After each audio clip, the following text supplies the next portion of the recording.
Supportive PMOs actually need to exist as well. Because sometimes all people need is support for the very small projects. But as you begin to get into medium and large scale infrastructure projects, it would be foolish not to have a directive PMO. And this is the business case for PMO number 5, which I have coined as a hybrid PMO.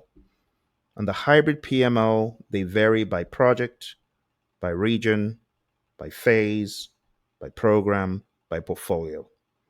You think about it. There are different levels in every organization. You have some the project level, some people operating more at the program level, some in the operational realm. What are you going to do with those folks? Aren't you going to support them?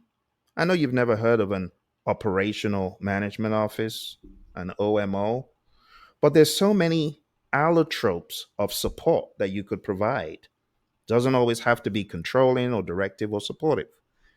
And in a hybrid PMO, you got various levels and locations. Think about it. You got the EMEA region, got Asia Pac, you got people working all around the world. How on earth could you think that all their work needs to be handled in one way? That's not smart. That's not agile. You see, because you got people working different teams, different parts of the world,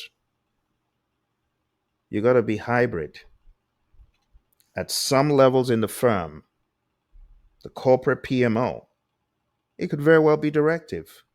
We're dealing with millions of dollars, hundreds of millions of dollars in some firms. So it would make sense to have a directive PMO for certain levels in the organizations, and certain PMOs should be that way. But as you look across the firm, different projects, different regions, different stages require different levels of support. You see, when you look at PMOs, they all should have a servant leadership posture. It should be, how can I help you? Not how can I regulate and control you and beat the living daylights out of you if you're going off course. That's a wrong mindset. That's why in one of the companies I trained at, one of Warren Buffett's companies, they said, Phil, this thing doesn't work here. We're not doing PMOs. It's a bad word. Let's not say it. Let's just focus. Let's do our training, and everyone for themselves will figure it out, but no more PMO. And that's sad because the PMO got a bad rap because it was bad.